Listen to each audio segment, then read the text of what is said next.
Diyos taginang unay, Apo Secretary Bello, tinapintas na introduction nyo kanya.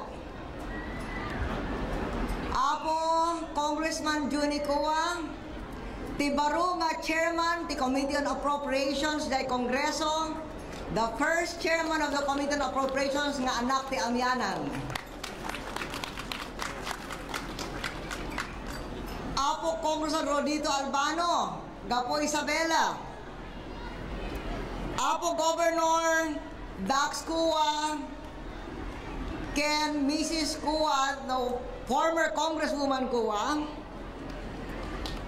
Apo Bishop Villena, other cabinet members, other officials, the Provincia ti Quirino, amin nga mayores, ken opisyales, na ganyan na duma-duma, nga ili ti Quirino, kakabsat, kang gagayem, naimbag nga bigat yu amin, kay maragsak nga piyesta kada kayo.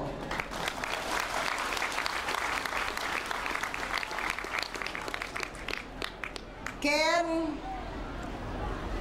iso nga, ti tema, ti piyesta yu ket, I love Quirino. In my kami met, ta siyak met, I love Quirino.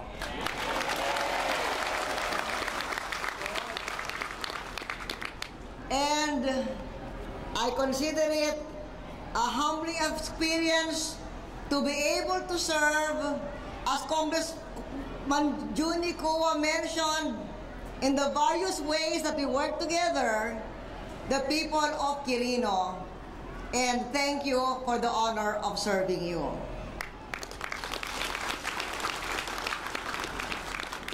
Uray no Quirino ada sabsabali nga ethnic groups. Dagiti Ilocano, dagiti Bugkalot, Ifugao, Kangkanay, Ibaloy, Agta. Nagkakadwa kayo kas na isa nga umili, tano agaramid para ti vision ti Pagilian tayo to become a first world nation in 20 years.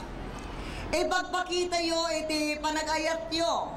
Saan lang iti probinsya yo, ngem iti daduma iti Pilipinas. Babaen ti panang share yo iti bounty, iti dagayo, kadagiti sabali nga probinsya.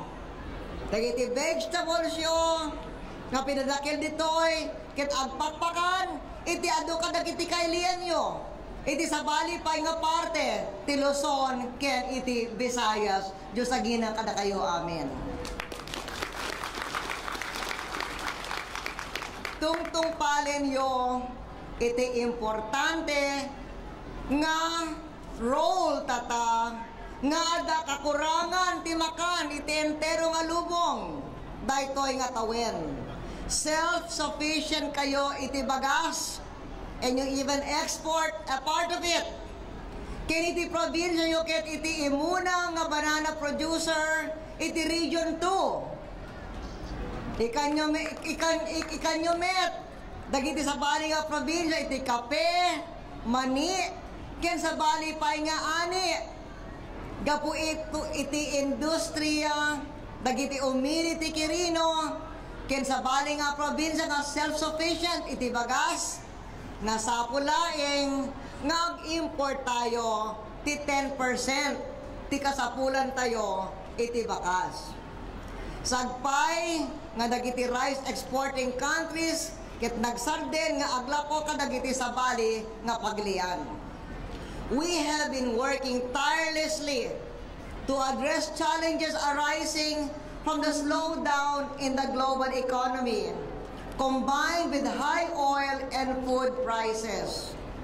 Iti tulong iti probinsya ti Quirino, we have succeeded in ensuring that our country's food supplies remain stable. Isu nga pinagpigsa tayo iti agricultural production, aglalo kadagiti probinsya nga kangatuan iti yields da, babaen kas pagarigan ti irigasyon.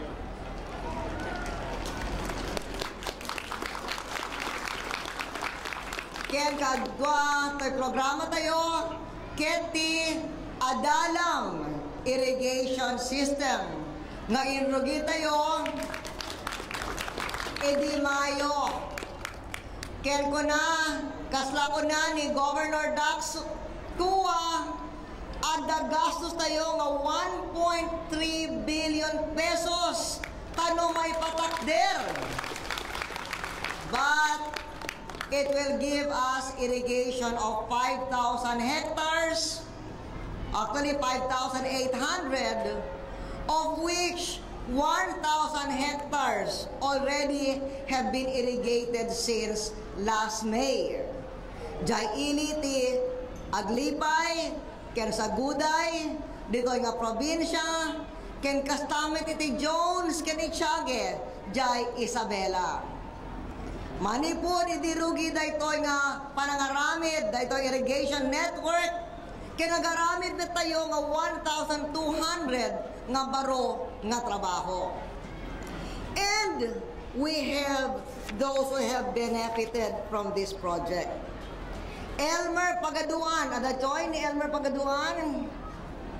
Jakamono adatoy, because we are so many here, used to have an idle land of 1.5 hectares dahil sa Guday. Itatanga adan adalang irrigation system, fully irrigated. He expects to harvest at least 120 kabans this late September. Compared to 60 kabans no awan pay ti adalang irrigation system. Tatata, he is now assured of 2 croppings a year. May kadwa ti proyekto ti Adalam River, adamit, nagparamid bet tayo nga iti 29 nga basbasit nga community irrigation systems when no small water impounding projects iti entero nga probinsya nga mangpadanom iti 2,000 nga hektarya. Ti entero nga pagalian, we have restored about 1 million hectares of old, run-down irrigation systems, including 2,000 hectares in Quirino. So the new and the restored irrigation systems have increased our nation's irrigation land to 1.5 million hectares, including 10,000 hectares here in the province of Quirino. In terms of oil, the high price of oil and gasoline and everyday commodities hits our poor the hardest.